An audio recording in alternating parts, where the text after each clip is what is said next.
Hey guys, I'm going to do a quick video here. Actually, let you guys see how I look dressed up, because you always get to see me in shorts, and so this is me. I'm doing this video because lately I've watched a few guys and their journey, how they haven't heard other guys talk about these things. So first I'm going to address Caleb, the techie something Caleb.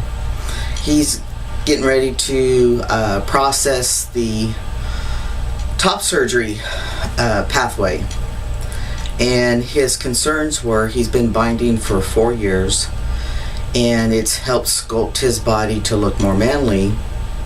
And the anxiety is that will he have anxiety after he has top surgery? How will he feel about his body not binding and everything? So I'm just going to address Caleb real quick, and any other guys want to comment or whatever, feel free to. But first of all, I would like to say to Caleb is I did not bind for 4 years. I have no clue how that feels. And your anxiety and your concerns are very legit, But I want you to look at it this way. And again, we're going to use me as an example. When I first started binding, I bought the full body thing, and I wore it for about 3 or 4 months, and it got to a point when my fat was redistributing into my gut. It started rolling up, and I couldn't stand that.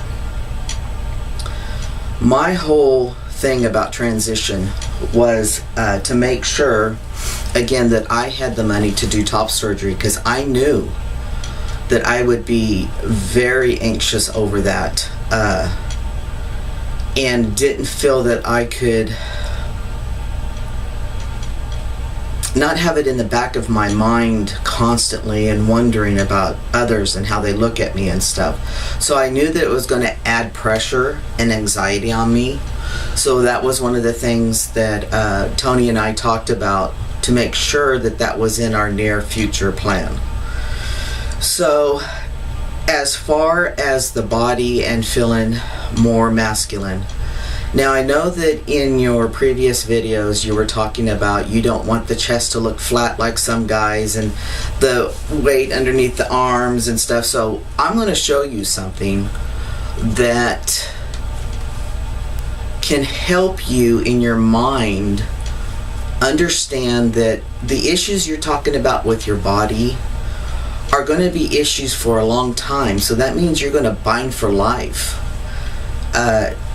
I suggest that you have your top surgery, don't get so anxious over your body afterwards, and work on those issues as a whole, not masquerade them into or hide them under a binder, because this is your body. You have to accept your body as a whole. If there's things about your body that you don't like, you have to implement change. My hips right here are still paired out. Now, I never had paired hips until I had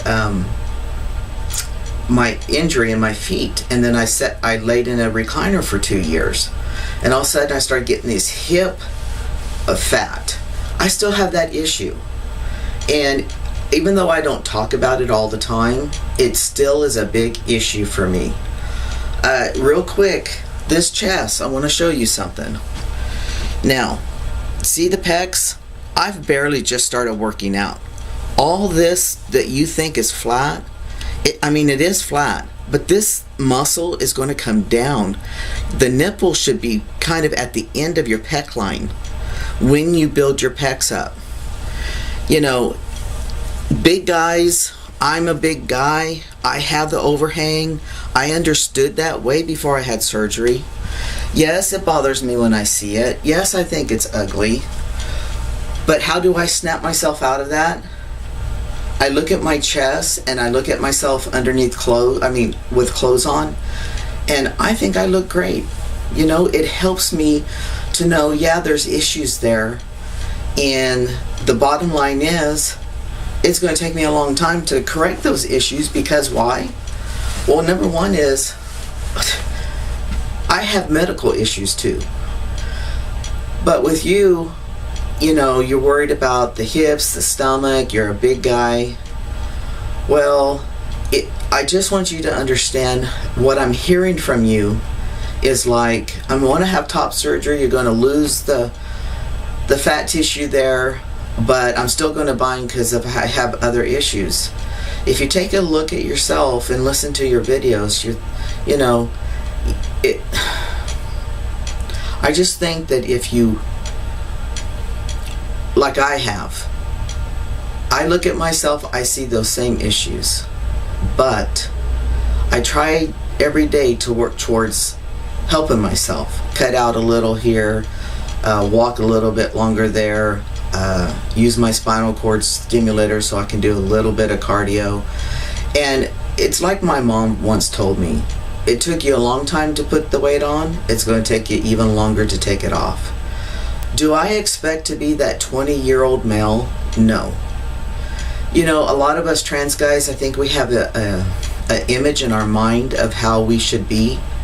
But some of us who are older, midlife, older, who end up with medical issues and stuff, we really have to set ourselves down and say, hey, I'm never going to be that guy on the Muscle Max magazine. I'm never going to be that guy who just walks and he's real thin and or lean and cut and all that stuff. You have to evaluate your life with legitimate reasoning in why you are the way you are and how did you get there. And so I just wanted to say, buddy, don't be so hard on yourself. And definitely, I know with me, when I was able to get rid of that binder, I never took another look at it. Again, yes, I have issues under these clothes, but they're my personal issues. No one else sees them unless I share them. So don't create a mountain to climb before you get there on that pathway. It might just be a little hill. It just might be a hurdle. Give yourself a chance. Don't get yourself all wound up in all these emotions that hasn't even happened yet. Okay, so enough for Caleb. I wanted to say that because I think in my binding videos I did mention that I never could handle the binder and da-da-da-da. So anyway, so the last video I did was how I reacted to my horse's death and the grieving part on T. And so I've had some comments and stuff, and everyone says, yeah, they notice changes, and that's what we do, we document these things. But have you experienced grief on T? That's a whole different area, and it's a whole different response. So I guess maybe until then, and hopefully you won't experience a loss like that, but it was a big difference for me, because I was a big bear when it came to sorry, this card only gives me so long. I was a big teddy bear. I used to call myself a grizzly bear, and everyone I know says, oh, you're a teddy bear. But yeah, I did cry at the drop of a hat. I was very emotional, and even though I was post-menopause for many years, I could cry at the drop of a hat. So that was the purpose of that video. I really tried to tell myself not to say too.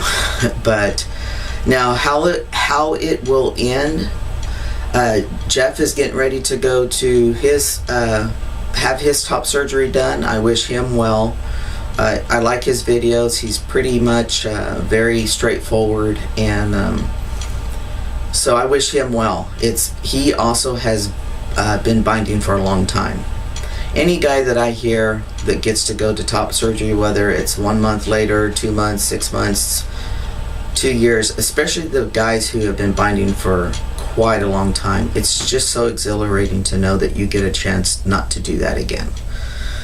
So anyway, I'm back to planning my projects and finishing my house painting. Football season's around the corner, and I'd like to have it finished by the time we have everybody over for that first Monday night. It looks like Niners are going to have the Super Bowl in 2014, I believe. I think it's 2014. So that's pretty cool in the new stadium.